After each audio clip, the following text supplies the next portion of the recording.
There's plenty of cleanup in store for a block in the Russell neighborhood after a TARC bus crashed into a barber shop, hitting a utility pole in the process. This whole ordeal sent multiple people to the hospital. Connor Steffen talked to neighbors who saw it all unfold.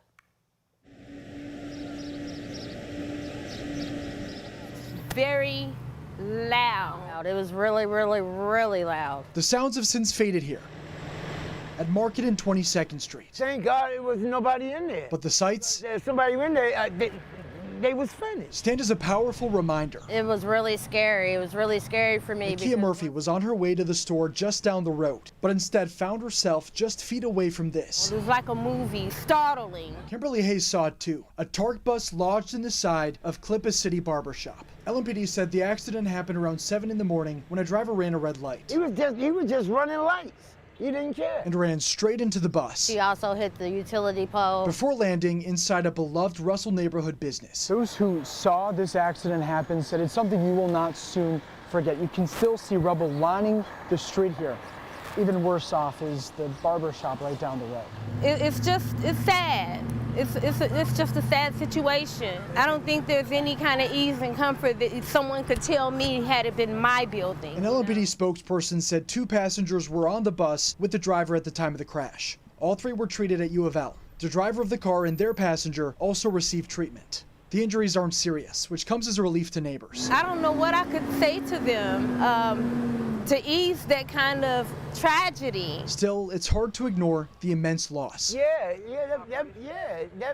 That man had lost his business just because of the guy about him driving like he was on a racetrack. A tragic outcome these people say could have been prevented. Red means stop and yellow means slow down. It's more beneficial for you to obey the traffic laws than to cause this. Line crews worked diligently throughout Sunday with a lot to clean up,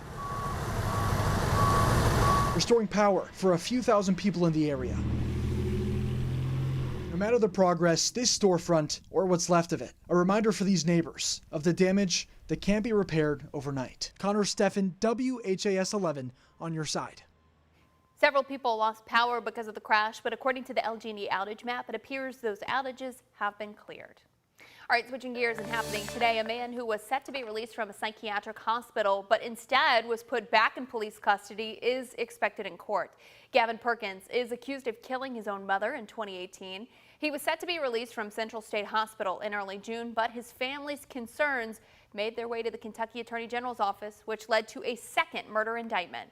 Perkins' initial murder charge had been dropped after a judge ruled him unfit to stand trial. He's expected in court at 2 o'clock this afternoon. And we first brought you this story breaking right here on GMK. Now we've learned the name of a man killed early Friday in Phoenix Hill.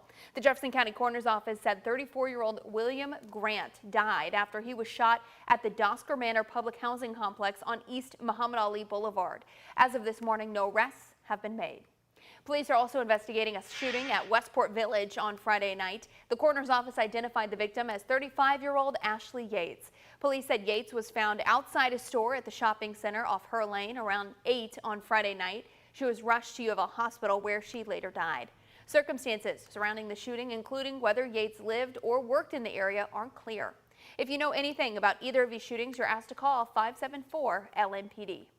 And a quick reminder for you, if you cross the bridge to get to work. As of Saturday, the rates for 3 bridges have officially increased. For the next year, rates will start at $5.04 for a passenger vehicle. That's $2.52 if you have a Riverlink account. Toll rates increase annually and they're adjusted with inflation. This year, they went up by 4.9%. Bridge is finished, so it doesn't seem like the service should be increasing at quite as much of a rate. It'd be nice if they would communicate to the public what the expectation is in the future. Will it ever plateau? Because the rates just keep going up, and they're starting to outpace income. Remember, the increased tolls apply to the I-65 bridges, so that's the Kennedy, the Lincoln, and the East End Bridge.